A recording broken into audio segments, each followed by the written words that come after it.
नमस्कार दोस्तों, मेरा नाम सौरभ कुमार है। एक्सेल की वीडियो में मैं आपका स्वागत करता हूं। इस वीडियो में आपको पाई चार्ट के बारे में बताऊंगा। जैसे कि आप मेरी पिछली वीडियो में देख चुके होंगे, वहां पर मैंने आपको कॉलम चार्ट, लाइन चार्ट के बारे में बताया था। तो अब बात करेंगे पाई चार्ट। तो उसको जानने के लिए चलते हैं अपनी एक्सेल सीट पर और वहाँ से क्रिएट करके देखते हैं। तो ये मेरी एक्सेल की सीट है जहाँ पर मैं आपको पाई चार्ट का यूज़ करना सिखाऊंगा। तो जैसा कि आप जानते हैं, कोई भी चार्ट अगर क्रिएट करना हो तो हमें अपने रिबन पर इंसर्ट फंक्शन पे जाना पड़ेगा। तो यहाँ पर आप देखेंगे कई चार्ट्स आ रहे हैं, जैसे कि कॉलम चार्ट्स आ रहा है, इसको मैं बता चुका हूँ। लाइन चार्ट्स के बारे में बता चुका हूँ। अब मैं बात करूँगा पाई चार्ट। इसके बाद भी और भी ऑप्शन है, मैं सबको अपनी अगली वीडियो में बताऊँगा। तो बात करेंगे पाई चार्ट, ठीक है। तो जब भी क्लिक करेंगे आप, तो आप देखेंगे यहाँ पर 2D पाई चार्ट आ रहा है, 3D पाई चार्ट आ रहा है। तो मैं दोनों चार्टों के बारे में आपको बताऊँगा।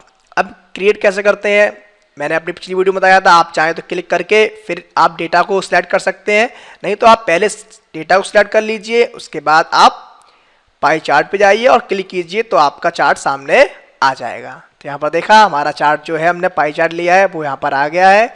काफ़ी बड़ा है, तो आप इसको अपने हिसाब से इसके कॉर्नर पर जाकर इसे छोटा भी कर सकते हैं और इसे मूव भी कर सकते हैं कहीं भी, जहाँ भी रखना चाहते हैं वहाँ पर। तो अब मैं इसको सही से कर लेता हूँ इस तरह से। तो यहाँ पर देखेंगे आप कि यहाँ पर जो भी हमारा डेटा है, जिसमें कि स्टूडेंट के नाम है उसको लिया है और उनकी परसेंट मार्क्स को लिया है। तो एक बात आपको यहाँ पर समझनी होगी, पाई चार्ट का यूज़ हम नॉर्मली जहाँ पर हमारे पास एक जैसा डाटा हो उसके लिए हम पाई चार्ट का यूज़ करते हैं। तो यहाँ पर जैसे कि मेरे स्टूडेंट के नाम दे रखे हैं और उनकी परसेंट मार्क्स दे रखे हैं। तो यहाँ पर आप देखेंगे दीपक का 70% है, तो यहाँ पर दीपक ब्लू कलर में आ रहा है, रवि है वो रेड कलर में है, आलोक ग्रीन कलर में और पर्पल में विवेक कुमार। उस हिसाब से यहाँ पर अरेंज किया हुआ है, ठीक है। अब आप देखेंगे किसी का कम है, किसी का स्पेस ज़्यादा है, तो ये हमें बताता है पाई चार्ट।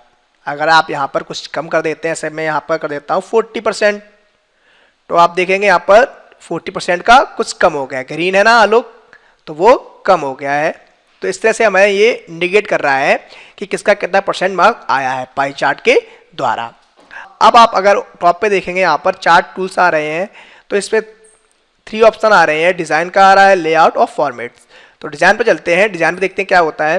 तो डिज़ाइन पे मैं आपको बता चुका हूँ कि चेंज चार्ट टाइप, यानी कि आप यहाँ से अपने चार्ट के टाइप को चेंज कर सकते हैं। जैसे कि मैंने पाई चार्ट लिया है, आप कॉलम चार्ट लेना चाहते हैं, कॉलम पे क्लिक कीजिए। यहाँ बहुत से कॉलम आ रहे हैं, आप कोई कॉलम ले लेंगे तो ये कॉलम वाइज हो जाएगा। मैं Ctrl Z करता हूँ, अंडू। अब यहाँ सेकंड ऑप्शन दे रखा है सेव एज टेम्पलेट, मतलब कि अगर आपको ये फिर यूज़ करना है इन फ्यूचर, तो आप इसको सेव करके सिस्टम में रख सकते हैं, कहीं भी दोबारा से इसको यूज़ भी कर सकते हैं। यहाँ पे लिखा हुआ है सिलेक्ट डेटा, यानी कि अगर और डेटा आपके सामने होता तो आप उसे भी सिलेक्ट कर सकते थे, ठीक है। अब आप देखेंगे यहाँ पर कुछ और ऑप्शन आ रहे हैं। इन ऑप्शन से हमें क्या बेनिफिट्स होता है वो देखिएगा। जैसे कि अभी सिंपल यहाँ पर आ रहा है साइड में, जैसे कि ये हमारे लीजेंड आ रहे हैं, ठीक है, कलर वाइज दे रखे हैं। अगर आप चाहते हैं कि कुछ और चेंजिंग यहाँ पर आए और आसान रहे आपके लिए, तो आप यहाँ पर भी कुछ ऑप्शन आए। जैसे कि फर्स्ट ऑप्शन में क्लिक किया तो आप देखेंगे यहाँ पर कुछ इस तरह से शो होने लगा है, कुछ इसके अंदर लिख के आ रहा है, कुछ इसके बाहर लिखा हुआ है। अगर ये करेंगे तो आप ऊपर नाम आ रहे हैं और साथ में इस तरह से दे रखा है। सबसे कम है तो इसको बाहर निकाल दिया परसेंट को। आप इस पर क्लिक करेंगे तो इस तरह से नीचे आ रहा है बॉटम पे। अगर और देखेंगे तो यहाँ पर और भी है, आप इस तरह से भी कर सकते हैं, या फिर इस तरह से भी कर सकते हैं, या फिर आप इस तरह से भी, ठीक है। तो मुझे लगता है मेरा तरीका ये बेस्ट है, तो मैं इसको रखूंगा। आप जैसे चाहे वैसे कर सकते हैं। उसके बाद यहाँ पर डिजाइन आ रहे हैं, आप कलर कोई सा भी यहाँ पर ले सकते हैं, ठीक है। तो बहुत से कलर आ रहे हैं।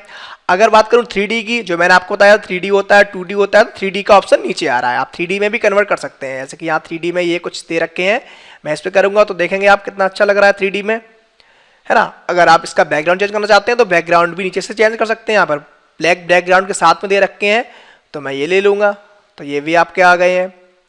तो आप समझ गए ना कि पाई चार्ट क्या होता है, किस तरह से यूज कर सकते हैं इसका। मुझे लगता है समझ में आया होगा आपको। अब बात करते हैं लेआउट की। तो लेआउट के बारे में अपनी पिछली वीडियो बता चुका हूँ। लेआउट सबका सेम रहता है, वर्क सबका एक सा रहता है और फॉर्मेट भी एक सा रहता है।